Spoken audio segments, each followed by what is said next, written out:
Hello there, and you're very welcome to the third episode in this series of The Q. I hope you didn't miss us too much, but I have to admit it's great to be back. I'm Jonathan Farley. And I'm Kieran Vryn. Coming up on tonight's show, Thumb Wars. Irish band Thumbprint compete in the Battle of the Bands in Portmarnock, and we'll see how they got on in just a few moments. Or if you've overindulged at Christmas, like some people I know, then Lisa Cassidy will have a couple of tips to keep you fighting fit for spring. Our animal welfare reporter, Caroline Brady, was out at the Dogs Aid Sanctuary just before Christmas, and we'll take a look at how she got on. But first up, there's a new band around town called Thumbprint. They're a very, very young band, with the oldest being just 16 years old. And our entertainment correspondent, Shauna Hickey, caught up with them in a recent Battle of the Bands out at the Portmarnock Sports Centre. Hi guys, I'm here at Portmarnock Leisure Centre for the charity Battle of the Bands. Tonight was organised by 3 young Fingal boys who are going to Africa with their school.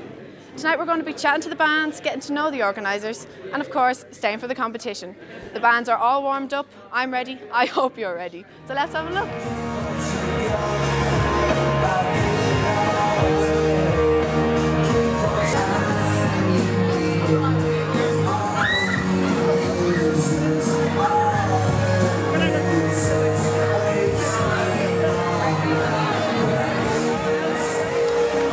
So could you introduce yourselves? Hi, I'm Jack.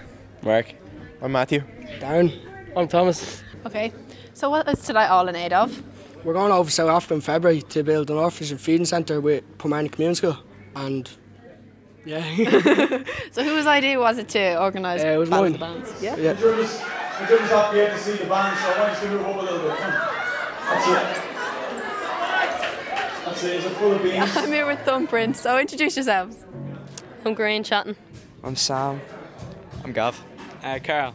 Thank you. So guys, how did you hear about tonight? Just from friends, you know. Yeah, and Through friends. From school. So, yeah, through the school as well. It's the charity's through the school. So.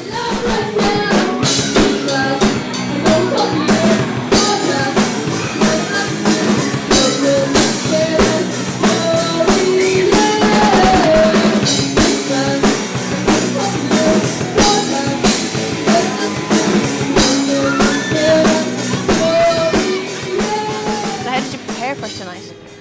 We just practiced the whole day, really. And just went over it the whole time. And are you singing all your own stuff? All right, so yeah. 3 originals for tonight, yeah. 3 originals.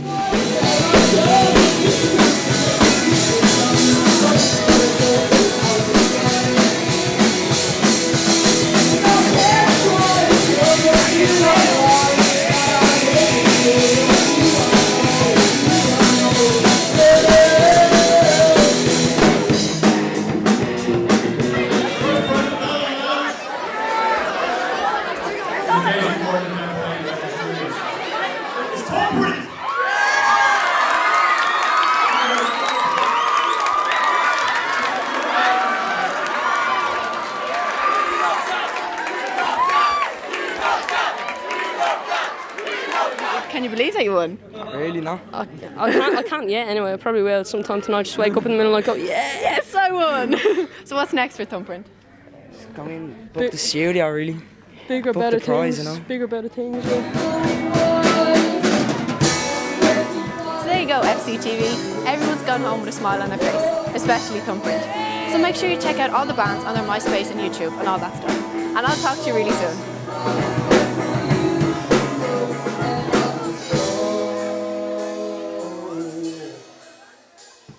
And a big thumbs up for the boys there. Now, for anyone who's feeling particularly sluggish after the party season, apparently colonic irrigation is a great way to shift those extra pounds. Our holistic reporter Lisa Cassidy was at the Willows Clinic in Glasnevin, where she chatted to Irene Scarf about the benefits of this procedure. Hi, my name is Lisa Cassidy and I'm reporting for FCTV. I'm here today at the Willows Clinic in Glasnevin with Irene Scarf, and she's going to talk to me through a treatment called Colonic Hydrotherapy. So, hi Irene. Hi Lisa, how are you? You're very welcome to the clinic today. So you're doing colonic hydrotherapy. Is this a new treatment or has it been around for some time? Colonics have been around since the time of the Egyptians, Lisa. Okay. The Egyptians originally used reeds and herbal infusions and water, and they inserted the reeds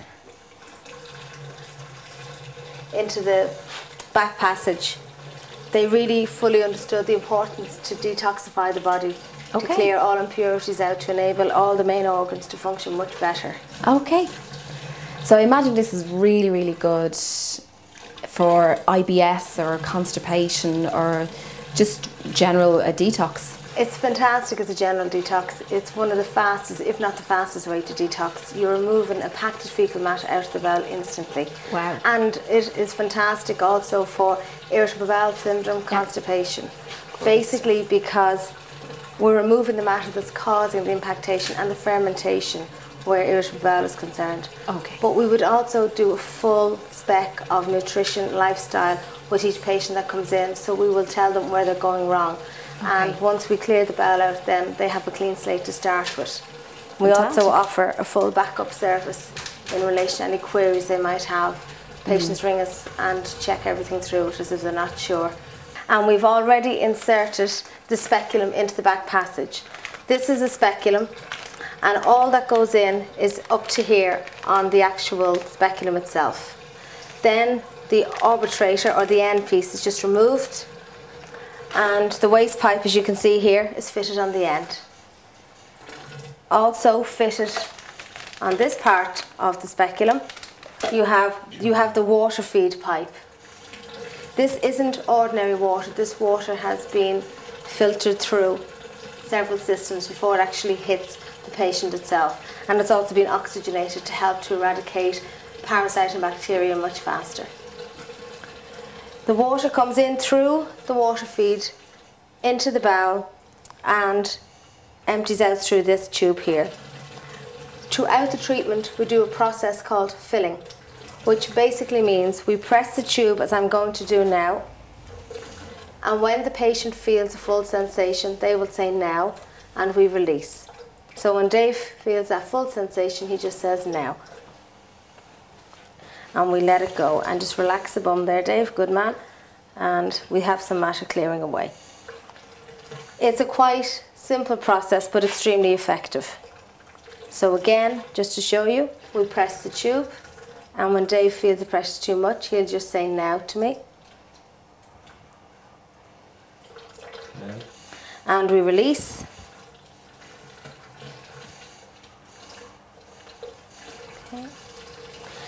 All the time we're introducing the water into the bowel to help soften down and remove the impacted matter.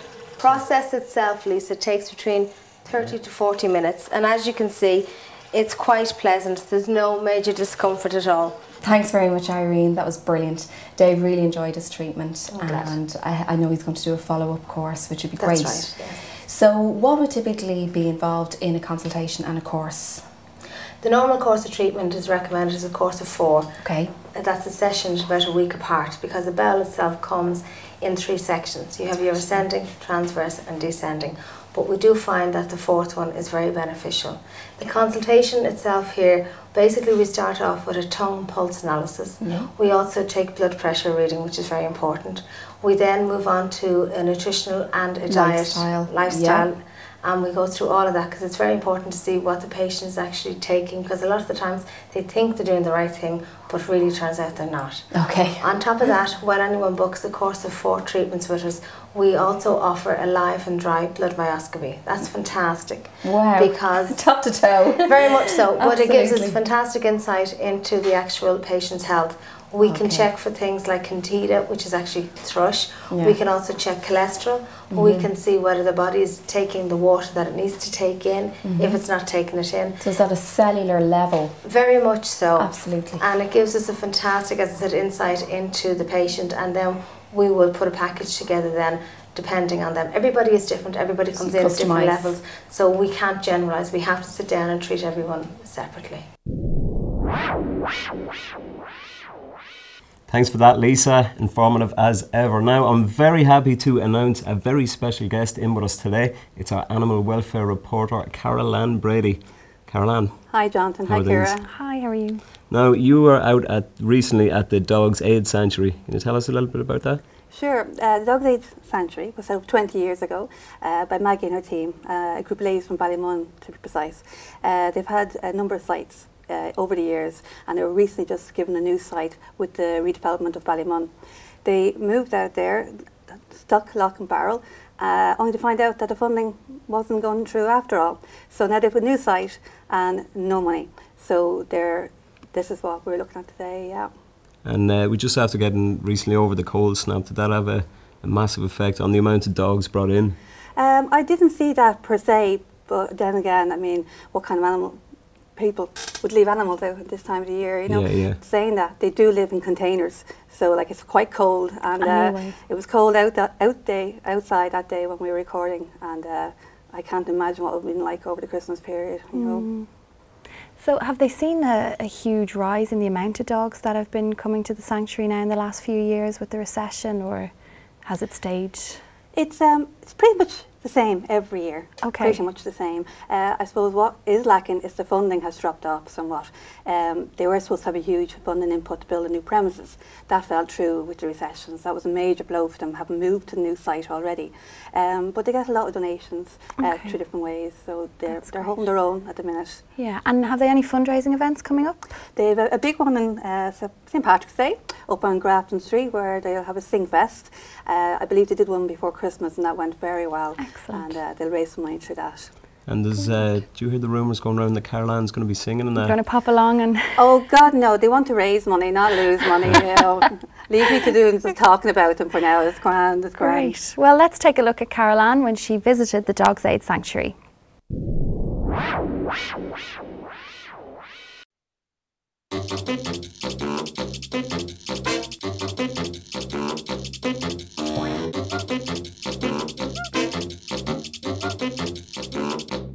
We're here today at Dogs Aid at the back of Dublin Airport. Dogs Aid is a rescue pound for unwanted pets and abandoned animals.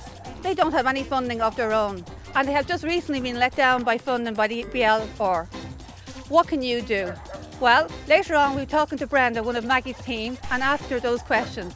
But in the meantime, let's check out the animals and see just what kind of state they have to live in.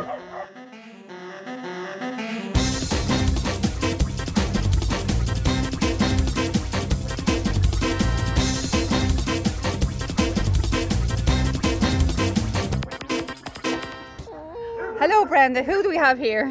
This is Pearl. Pearl is a beautiful little girl. She's 10 weeks old and she's a lurcher. So Pearl is up for rehoming at the moment. She's looking for a new family to live with. Oh my God, she is absolutely gorgeous. She really is. Lurchers are such beautiful dogs. Big in size, but they're adorable, they're loving and they're lazy also. Oh. And they make perfect pets. Excellent, excellent. Tell me about Dogs Aid. Dogs Aid Animal Sanctuary was established in 1987, almost 23 years ago, by a group of women in Ballymun who were very concerned about the number of unwanted and stray dogs in the area.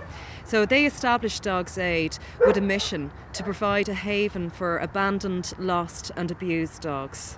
I believe you've lost your funding recently. How are you managing to run this huge operation here and to look after so many wonderful animals? Well, Dogs Aid is run entirely through public donation. So we are very reliant upon fundraising activities. We have a fundraising committee who work tirelessly to try to raise funds to run the sanctuary and also to provide money for the new build, which will start next year. But we are also always asking members of the public if they have any novel ideas, if they'd like to help us out in any way. Certainly their ideas would be welcome. Well, I can see we have a lot of dogs here today, and you've got like about 50 out the back there, I see, and they are all awaiting an adoption. A lot of them are, but because we are a sanctuary, we do have a lot of dogs here who are permanent residents. They're known as our forever dogs. They're dogs that might be too old or too bold to be rehomed. But for the other dogs, absolutely, they are awaiting rehoming. Right. Well, I hope they all have a lovely home, because they're all as lovely as this little thing here. They'd be snapped up, absolutely snapped up.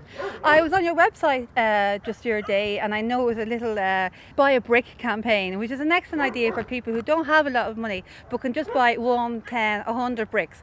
Yeah. How is that going for you? It's going very, very well. Again, that's another example of a great novel idea that one of our volunteers came up with. To buy a brick for the new sanctuary, it costs €20 to buy a brick, and obviously all the proceeds will go to building the new sanctuary. But we also have other merchandise for sale from Dogs Aid, such as calendars and key rings and pens and so on. Very good, because I'm sure it costs a lot. Apart from all the loving that you and your team give, which is highly recommended, you do need to have some fun. And so hopefully from today we'll be able to get your word out there and get more people to sign on to your site. Thank you, Brenda. Thank you very much for being with us today. Thank you. So if you're interested in helping Maggie and her team here at Dog Aid and supporting these wonderful animals, why not contact them on the number shown here, 834 7134, or at dogsaid.ie. Well, that's it for part 1. Now join us again in part 2, where we'll be catching up with new aspiring Irish rapper Collie. Word. And we'll also be taking a look at the worrying trend of rising CAO points and the effect that this is having on Fingal students. We've got an interview with international artist and Swords native Thea Reg, and he's going to be giving us a look at his groundbreaking new music video for the song Screw. Stay tuned for all this and your Fingal event guide after the break.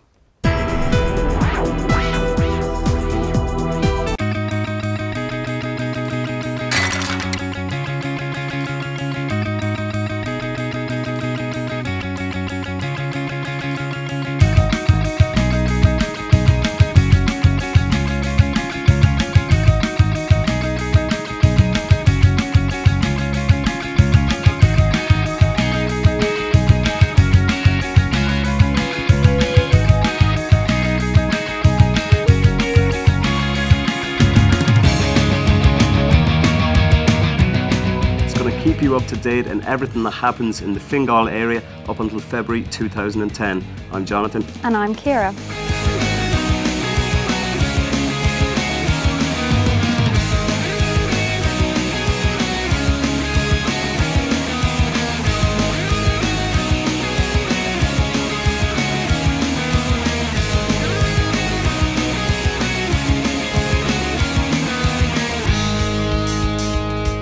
I like the fact that it's community television. It's sort of approachable, you know, you don't feel like it's elitist or, you know, it's something that I could approach the people involved and say, look, this is who I am, this is what I'd like to do, and is there anything I can do? And they were lovely, so that's why I'm here.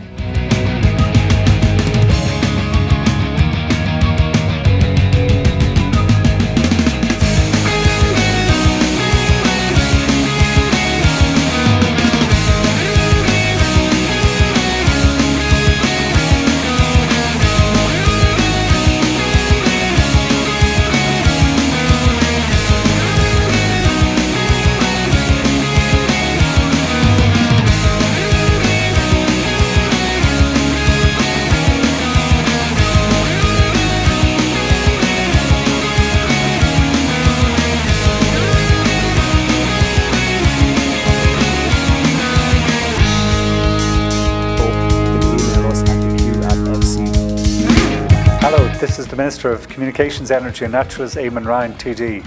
I want to wish everyone watching Fingal Community Television a really happy Christmas, and I want to wish the station every success. I think this whole community television development is hugely positive.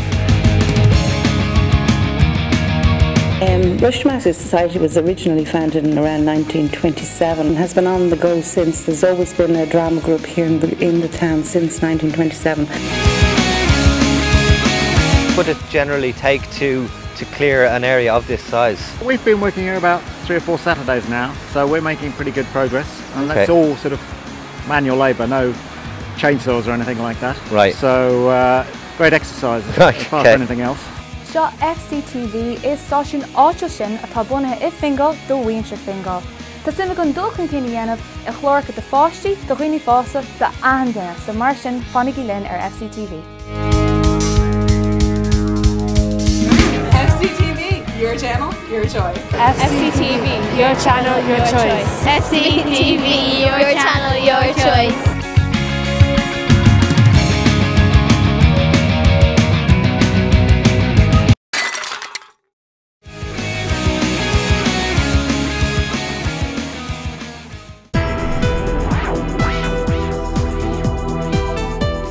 Welcome back to part 2 of The Q, and now for a lowdown of what's happening in the Fingal area. What's coming up, Jonathan? Well, first I'm going to tell about St Moctus Primary School, and they're putting on their own production of Bugsy Malone. Have you ever seen? Never seen it, no. It's quite good. Well, you got some dames and you got some pot of people, John. What are you doing on TV? You should be on the stage. I should be. That's me being Fat Sam. Anyway, that's going to run from Thursday the 4th until Saturday the 6th of February in Driocht. Also, if there's anyone out there who would be interested in producing their own play or writing a play, Driocht are running a course on this. So you can apply for that at www.driocht.ie. I'll log on and take a look. Jenny Lee Masterson presents Fashion Rock in the right venue in aid of Irish Autism Action and Haiti. There'll be some live rock music and some Irish models to boot. Tickets are available already from the right venue. And if you fancy a bit of grub, Fingal Food Fair takes place on the last Sunday of every month in Rush. There'll be some fresh, organic and international food. Hold on a second now. So we're talking Irish models and then some organic, beautiful food. You're set up there, Jonathan, aren't you? Well, I'm absolutely in. Okay, that is all we have time for on this edition of the Fingal Event Guide, but we will be back, and it will be back in episode 4.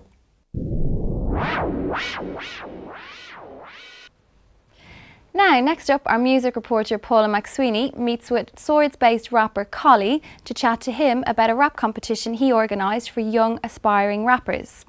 We join Collie as he highlights the importance of such a competition for the youth of today. Hi guys, I'm here in Temple Bar today to talk to Collie, the organiser of Don't Flop Ireland. He's asked me to meet him at the Old City Record Store to tell me a little bit more about what to expect. Hi Collie. Hello Paula. Follow me. Thanks. So Collie, why are we here at Old City today? Basically I brought us here because this is where any rapper starting out in Dublin especially will 99.9% of the time have a CD being on sale here. Like, you know, the lads here are very accommodating and they've no problem letting the new people having a go. You're from Swords yourself. How did you get started? How did you break into the industry yourself? Well, myself, like, I like making tunes, and this is the type of tunes I like to make. So I just one day I heard a few local lads, like a few lads back in the day, like Dan's and the third Re-Rap and Scary Era, and I just kind of says, yeah, I think I could possibly do something similar to that. Well, they should be finished setting up by now. Do you fancy going down and having a look, see what we got? Let's do it. Cool. So we're here in Temple Lane Studios where the competition is just about to begin. Everybody's really excited. Let's see what we got. Tails. Cheers. Let him go first. Alright, Ross, it's on you. 60 seconds. Go for it. Yo, I don't know how this fella could ever try to both. Man, you're the type to go and ride a goat, then try to throw a kaleidoscope inside your hole. You're the worst part. I don't know why they did it. Oh, because you sang the birds part of Sky is the Limit. Second round starts, it's on Ross. I've got manoeuvres and lots of Hoover. I don't know a lot about Cal Bradshaw, but I know he's not the future. Just a poxy loser, never rhyming well. His name is Bradshaw. Man, let me hit him with a clothesline from hell. You should stick to making beats and mixing, alright? The only rapper you're an expert on is Twix on the song. Yeah, my name's Diligence. I came from Seabury and Malahide. In here today to do a few rap battles. How did you find it? I found it was a lot of fun. Like, I thought the standard was absolutely brilliant. Like, for what's going on in this country. Like, a lot of people wouldn't know that there's kind of a hip hop movement going on at the moment. I'm the best with lyrics. You need to readdress your image. This depressing misfit is about as camp as Electric Picnic. We never really talked. It's not that there's something wrong with you. I just didn't want to have to do a song with you. How would you encourage younger people to get into the rap scene? Basically, the advice I give them is to just start writing down things that rhyme and listen to other hip-hop artists, maybe from abroad or from Ireland, and just kind of try and put a few tracks together. And then what you do is you go onto irishhiphop.com, and that's a forum where everyone kind of gets together and discusses ideas and things. Right hand side here we have Chairman of Don't Flop Ireland, the one, the only, Reza. Tails. I go first. Reza goes first. Whenever you're ready, yeah? Whenever you're ready. Alright. I'll start like this. Lads, nugget like Sharon. He never got defensive when Sarah was his girlfriend and everybody else. Beating him is never a test or a task when he looks like the Irish version of Rocky Dennis from Mass. You can put Ali's name on a track and get a beat real sad, so it doesn't cover up the fact you're just a deadbeat dad. With no money, no job, no hint of your wealth. You're not doing it for Ali, you're convincing yourself.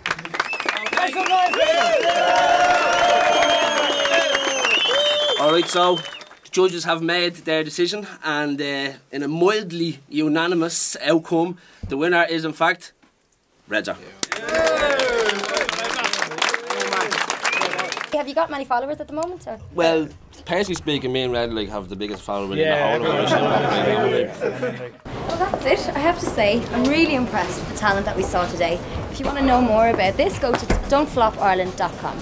See you next time.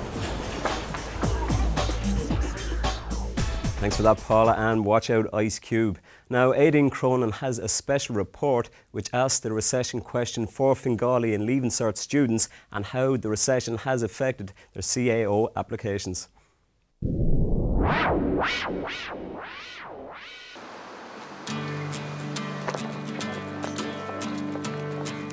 Recession has impacted on every aspect of our lives. It has had a particular impact on young people, the so-called Celtic Tiger generation, who grew accustomed to having all that they desired. A few short years ago, students had their pick of the courses. Money was flowing and companies were literally crying out for graduates. However, with rising unemployment rates, thousands are returning to college. Therefore, CAO points are on the rise, making it increasingly difficult for second-level students to obtain a place in college. We decided to speak to Tom Boland, Chief Executive of the Higher Education Authority, regarding his views on this current trend.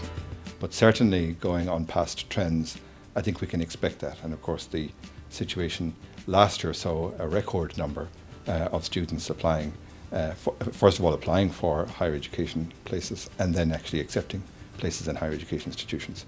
But given that the closing date for applications is the 1st of February, we can't say for this year. But I think the expectation has to be that there will be a significant increase again. But I would say there's no reason for people to get over anxious on this issue. I'm hopefully, if I get the points, political science, economics, sociology and philosophy in Trinity. And what were the points for that last year? It was 520 last year. Okay, so and are you concerned they might rise then this year? Yeah, it could probably well go up. So it's kind of a bit of a worry.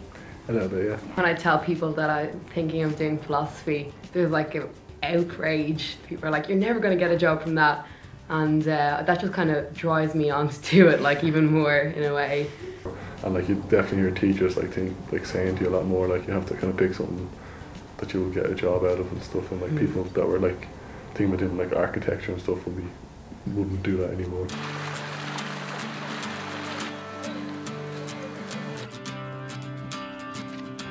I think an increase in third level students will definitely impact positively on the economy, because the future of this economy is going to be driven by qualified people coming out of college, starting up businesses. And that's vitally important, because for the future, more and more people are going to be working for themselves as distinct from working for somebody else. The old days of finding employment in banks and big institutions is past. Undoubtedly, increasing student numbers are going to cause an increased pressure on services and resources. Has the government outlined any way in which they plan to address this increased pressure that will be put on college services and resources? No, the government have not indicated any mechanism by which they'll support us in the context of increased student numbers. In fact, you could say the opposite is true, because funding is being withdrawn at the same time as student numbers are increasing. Yes, resources are under pressure. We have a number of different ways in which that's becoming apparent. So, for example, various student support services are having to be restricted. Library provision is having to be restricted, including acquisition of materials, books, journals and so on. And also students, I think, will begin to see over a period of time increases or worsening of the student-staff ratio. And these will all be aspects of the student experience, unfortunately, over the next couple of years. Today's students face a multitude of challenges, all as a result of the recession. Rising student numbers and rising CAO points are intensifying the battle for a college place. Meanwhile, many students struggle to meet the financial costs associated with college. One thing that is for sure is that the class of 2010 face a very uncertain future. Thanks for that interesting piece there, Aideen. Now, here in the studio with us is American award-winning Swords-born artist Thea Reg. His album, Get What You Came For, was produced by Peter Eads, who has worked with the likes of Christy Moore and Thin Lizzy. Welcome to the studio, Theo. Hi guys, thank you. First, I seen you played a gig there in the RDS just before Christmas for a Leinster match. Yeah. Tell us a bit about that. That's right. Yeah, we found out that Leinster PR people have started to have bands at halftime as part of the show for the overall, event or whatever. So we got in touch with them, and they really loved the album, so they asked us to come in and play at halftime. So. And you're also your song "Screws" on the. People will recognise it from the Formula 1 team on Setanta Sports. Yeah, that's right. Yeah, we were lucky enough. I believe somebody from the Setanta office was, knew someone who was at a gig, and this year they decided to revamp their show. So they had changed the intro footage for the program, and they wanted to, were interested in new music. So somebody picked up a record, and it somehow, thankfully, made it into their office. So they decided to. They asked us if they could use the track, and obviously we were, said yes. It worked out, cool. Yeah, so. Now, tell us a bit about this. I believe the technology that was used for the Screw video, it's the first time it's been used in Ireland, this new stealth technology. Just explain that. I'm a bit of a technophobe. Yeah, I hope I can explain it. It's kind of complex. Well, it's basically, stealth is it's an LCD system. It's like a semi-transparent video system. Okay. So it's actually little pieces, it's like bric-a-brac or Meccano. I don't know if you ever had Meccano when you were a kid, but all clips you might together. have had. But it basically just sticks together, and they make these huge walls out of it. It's used a lot, say, for touring acts, like for international acts. You'll see it used live a lot more. Okay. But there's only one in Ireland, and just fortunately we got the opportunity to use it. So it hasn't been used. It's used sometimes for television sets and stuff like that, but it hasn't been used for a music video in this country so far. High-res lighting, I believe, is it? Or yeah, that's the company that we got involved with through a promotion company, Entertainment, who put us onto them. So they were delighted to kind of showcase the video wall, because they hadn't used it before for something like we wanted to use it for. We sort of basically design a graphic piece to sync with the song, and then we sort of just did a performance in front of that. So that was the video idea. looks great now, really does. Yeah. Did it take long to shoot? We shot about 3 days, I'd say. We got a loan of a warehouse. My old man gave me his warehouse to use for a couple of days, and we cleared it out, put in the video wall because it's pretty big. And yeah, so between setup and actually doing the takes, it took a bit of time, but it was worth it. I think it worked out. Definitely, really well. it looks fantastic. You've been involved now in music from a very young age. Just tell us a little bit about how you got into it. Well, yeah, I suppose pretty much in school I just got interested in playing guitar, and I've been in bands. I was in a band. That's where I met Peter Eads, who produced the record. I was in a band at the time, and we'd worked together, and we good working relationship. So that sort of finished up, and I decided then I wanted to make a record myself. And so I asked him to produce it, and he said yeah. And so that's actually looking at some of the comments on the album. Dave Fanning said it's a perfect album. How does something like that suit? Yeah, we didn't bribe him or anything.